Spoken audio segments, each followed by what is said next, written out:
Permitam-me os dirigentes do PSD e do CDS-PP que os cumprimente na pessoa de cada um dos que está aqui presente, porque a razão de nós estarmos aqui são precisamente todos os que estão desse lado.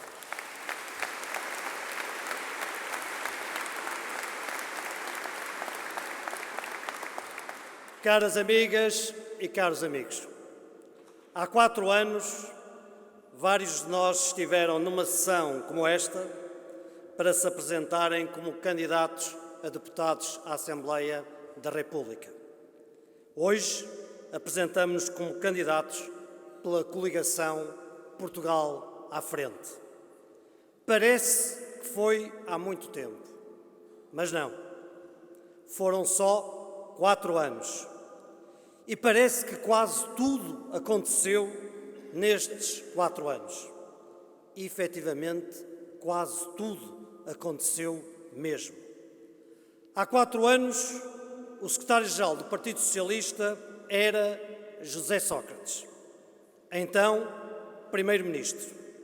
Hoje é António Costa. À data, António Costa era o número 2 de José Sócrates. Dito assim, até parece uma sucessão direta, mas não. Pelo meio, um outro secretário-geral, de nome António José Seguro, foi empurrado da liderança. Diziam alguns socialistas que tinha pouco jeito para a política e não descolava nas sondagens. O Partido Socialista, tão pródigo em negar os sinais evidentes da retoma da economia nacional, foi muito lesto em assumir internamente a retoma de má memória para os portugueses, a dos protagonistas que, iludindo a realidade e escondendo a verdade, colocaram o país, em 2011, nas mãos dos credores internacionais.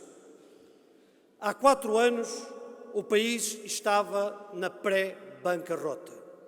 A Troika chegava a Portugal para intervir no que foi o mais duro programa de ajustamento a que o país foi alguma vez sujeito. O terceiro, diga-se, na nossa democracia, à conta da má governação socialista. Há 4 anos, o desemprego aumentava de forma galopante. Hoje, diminui de modo consistente. As exportações de bens e serviços teimavam em descer. Hoje, persistem em crescer. Há 4 anos, o déficit subia descontrolado para lá dos 2 dígitos.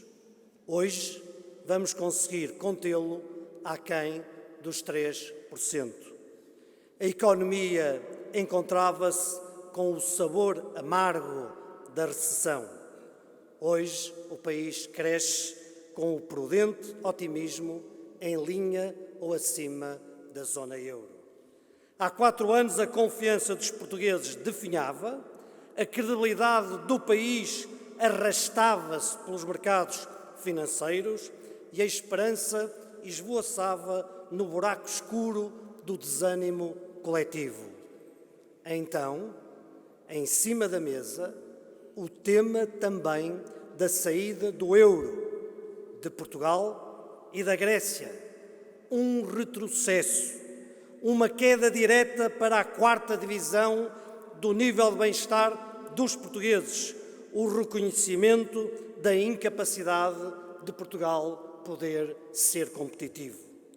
Competitividade, que é a condição primeira para nos mantermos na linha da frente dos países que teimam em preservar o Estado Social nos patamares do acesso à saúde, à educação e à justiça a que estamos habituados.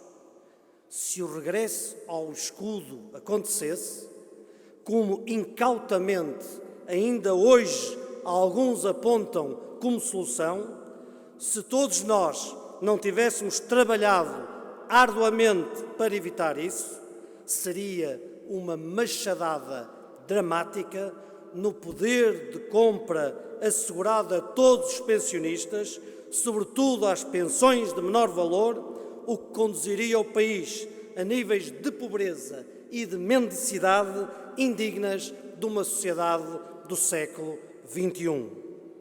Tudo o que, infelizmente, a Grécia, ao contrário de nós, ainda não foi capaz de ultrapassar e a que devemos dar a devida atenção também sob a forma de alerta. Hoje podemos medir bem o significado de, em 17 de maio de 2014, termos concluído o programa de ajuda financeira com a chamada saída limpa, resgatado a nossa soberania e restaurado a nossa credibilidade e bom nome junto da comunidade internacional em geral e dos mercados financeiros em particular. O Portugal deprimido, ameaçado e descrente de 2011 já lá vai. Parece que foi há muito tempo, mas não foi. E é também por isso, por não ter sido há muito tempo, que o sacrifício, o esforço, o trabalho, a resiliência de todos os portugueses que teimaram em acreditar ser possível restaurar a nossa soberania não podem ser abusivamente instrumentalizados para branquear a responsabilidade dos que, sendo então governo, se apresentam agora, de novo, com o lavar de mãos do passado, como candidatos ao mesmo. A memória, pela dimensão do que está em causa, que tange a dignidade nacional, não pode, neste caso, ser curta. Há 4 anos, as contas públicas estavam um caos e os responsáveis por isso persistem ainda hoje no despudor de acusar o Governo de pensar demasiado nas contas do Estado. Há 4 anos não tínhamos dinheiro para pagar aos funcionários públicos. Hoje discutimos o ritmo de crescimento e o número de postos de trabalho que todos os meses as empresas conseguem criar. E ainda, se esse aumento é suficiente ou se poderia ser ainda maior. É uma grande diferença que não é obra do acaso. Da famosa espiral recessiva, passamos quase diretamente para a discussão sobre a dimensão da espiral do crescimento. Sem um pingo de pudor, os mesmos que acusavam antes o Governo de ser incapaz e de levar o país para a espiral recessiva são os mesmos que hoje acusam o Governo de ser incapaz porque o país cresce menos do que pode. Os mesmos, exatamente os mesmos, a começar por António Costa, que no cadastro político partidário tem registado a responsabilidade por 3 pedidos de ajuda financeira externa e no cadastro político pessoal a responsabilidade pela situação dramática da pré-bancarrota em 2011.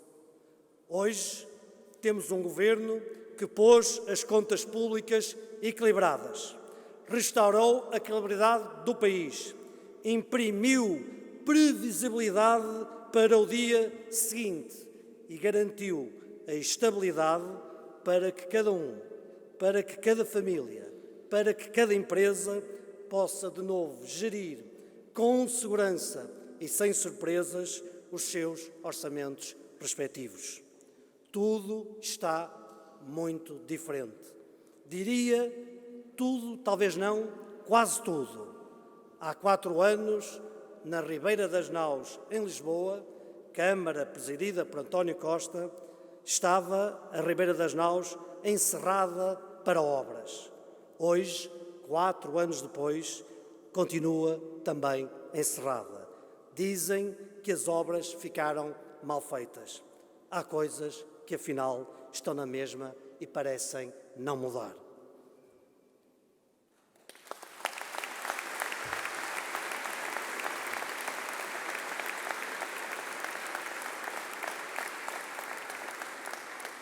Caras amigas e caros amigos, diz George Orwell que ver o que está à frente do nariz,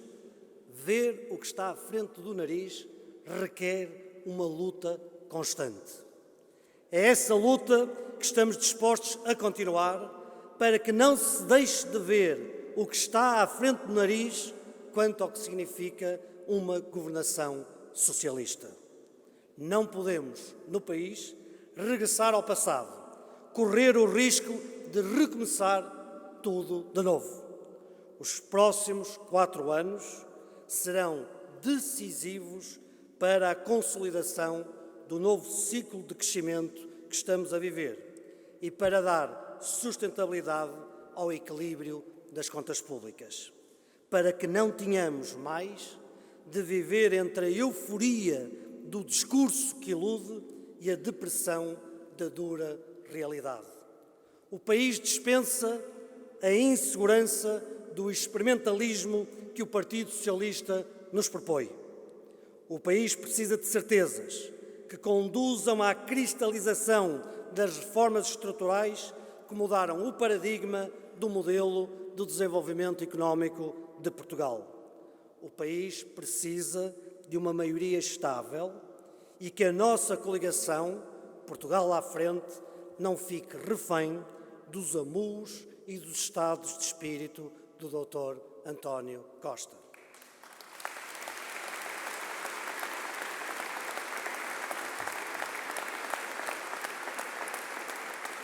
Nesta medida, depende só de nós, de todos os portugueses, do seu voto em 4 de outubro, o tipo de futuro que desejam para o Portugal resgatado. Caras e caros amigos, ao tratar destas questões nacionais, não quero que pensem que estou a tentar fugir aos temas ditos quentes da nossa região.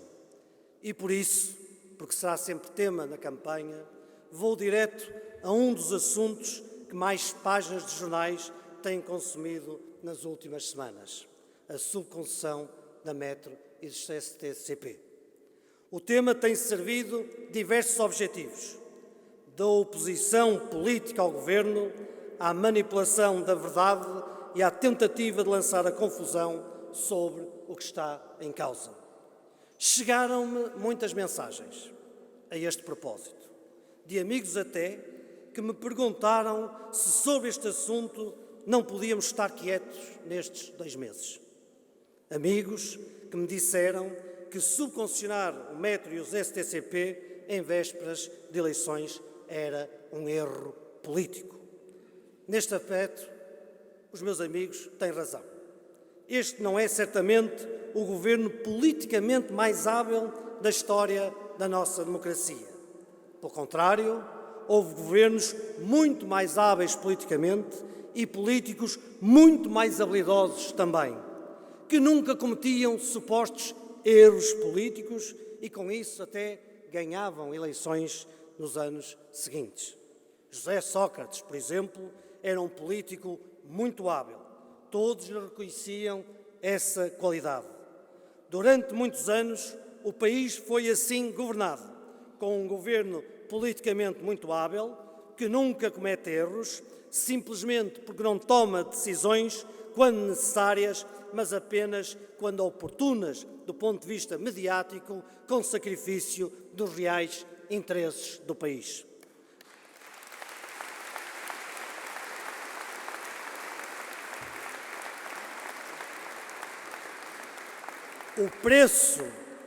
O preço dessa forma de governar, em que o tempo da ilusão da comunicação venceu o tempo da resolução dos problemas, está bem patente ainda na memória de todos nós. O país à beira da falência e todos convencidos exatamente do contrário, de que estávamos na crista da onda da modernidade e na pujança da criação de riqueza. Mesmo na defesa nacional, e desculpem-me eu socorrer-me deste setor que conheço bem nos últimos 4 anos, durante este mandato ouvi várias vezes essa coisa do erro político. Se folhearem as páginas dos jornais à época e revisitarem as aberturas dos telejornais que durante meses alimentaram os temas, verão que errei politicamente quando decidi subconcessionar os estaleiros navais de Viana do Castelo. E que também errei politicamente quando decidi que o Colégio Militar passaria a ter ensino misto. O tempo de antena dedicado a quem se manifesta contra, ainda que em opinião sustentada numa análise superficial, rende sempre mais no interesse mediático, ainda que ao arrepio do verdadeiro interesse nacional da resolução dos problemas.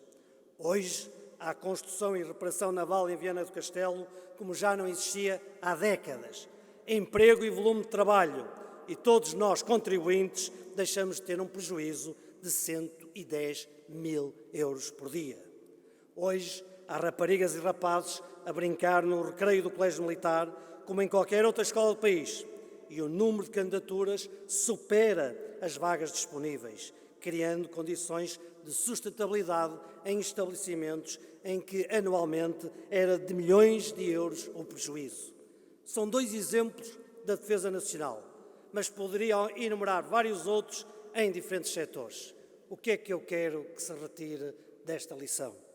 Decidir é uma coisa arriscada e que está muito para lá da habilidade da gestão do puro tempo da oportunidade mediática. E por isso mesmo não é de admirar que os mesmos que nos últimos anos foram governando com grande habilidade política hoje estejam surpreendidos com os números, com os dados do nosso país. Surpreendidos com as exportações a aumentar, com a economia a crescer e o desemprego a diminuir. Meio baralhados sobre as causas deste verdadeiro, dizem eles, milagre, vão arriscando prognósticos. Deve ser a conjuntura internacional. Só pode ser o cenário macroeconómico favorável. Ou é, finalmente, a divina providência. Lamento imenso. Não é milagre, nem é a divina providência. É, sobretudo, o resultado do trabalho dos portugueses, a capacidade de tomar decisões por parte de quem tem essa responsabilidade, a resiliência de seguir o rumo traçado, a persistência em não abandonar uma estratégia delineada, mesmo quando aparentemente é mais favorável à popularidade imediata, zigue-zaguear ao sabor do que pode beneficiar a sondagem da semana seguinte.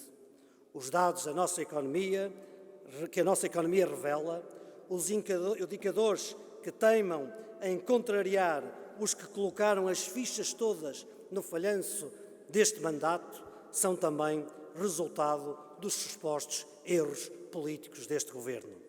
Erros que, na verdade, têm um outro nome: reformas. No caso dos estaleiros, a poupança foi de 40 milhões de euros por ano. No caso da Metro e dos STCP, serão 120 milhões de euros em 10 anos. De poupança por um lado e de investimento em equipamentos modernos por outro. Nada a fazer era transferir o prejuízo para os contribuintes.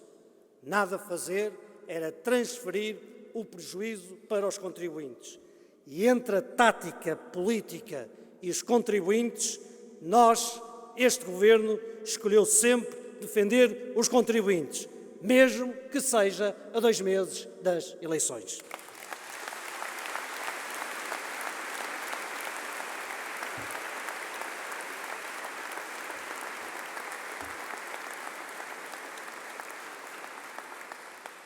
Caras amigas e caros amigos, algumas pessoas avisaram-me também que nesta campanha, como se isso fosse possível, deveria descolar-me do Governo, que seria um erro associar-me ao que o Governo fez no seu todo. Deixem-me resolver também já este assunto, até porque não quero desiludir ninguém. Tenho muito orgulho em pertencer a esta maioria. Tenho muito orgulho em fazer parte do Governo que resgatou o país e pôs as suas contas em dia.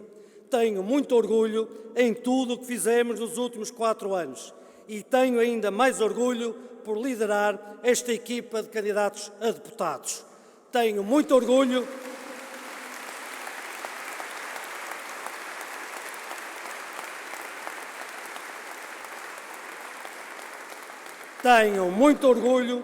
do contributo que a maioria parlamentar deu para o êxito do cumprimento do programa de resgate, da forma exemplar como escrutinou a ação do Governo e como se manteve coesa em todos os momentos do mandato. O desempenho parlamentar do PSD, do CDS, do PP, da nossa maioria nos últimos 4 anos, em que diariamente uns dizíamos que estávamos em crise, outros que tínhamos acabado de sair da dita e outros ainda que estávamos quase a entrar novamente em crise, dizia o desempenho parlamentar é o melhor garante da estabilidade para o trabalho a desenvolver nos próximos 4 anos, consolidar as reformas realizadas, enraizar o novo modelo de desenvolvimento assente nas empresas e nas exportações e dar sustentabilidade ao crescimento económico iniciado. Caras amigas e caros amigos, o espírito do Porto alimenta a nossa vontade de servir Portugal. O espírito do Porto alimenta a nossa vontade de servir Portugal. Nesta campanha, cada vez que nos falarem em emprego, emprego, emprego, vamos responder à moda do Porto. Vamos responder trabalho, trabalho, trabalho.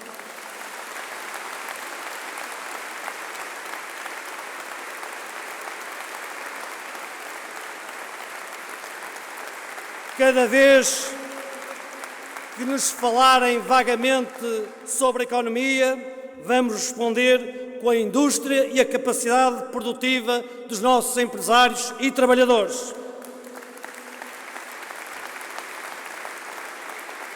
Cada vez que nos falarem sobre subsídios, vamos responder à moda de Porto com apoios e custo de contexto mais favoráveis.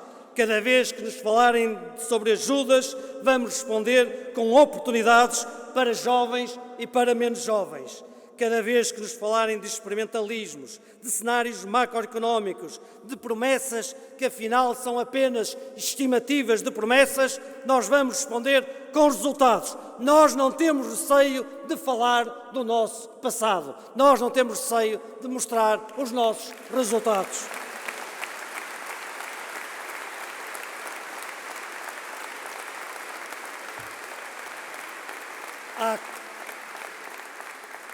Há 4 anos atrás, numa mesma ocasião como esta, terminei a minha intervenção dizendo que a avaliação de um governo se devia resumir a uma única pergunta.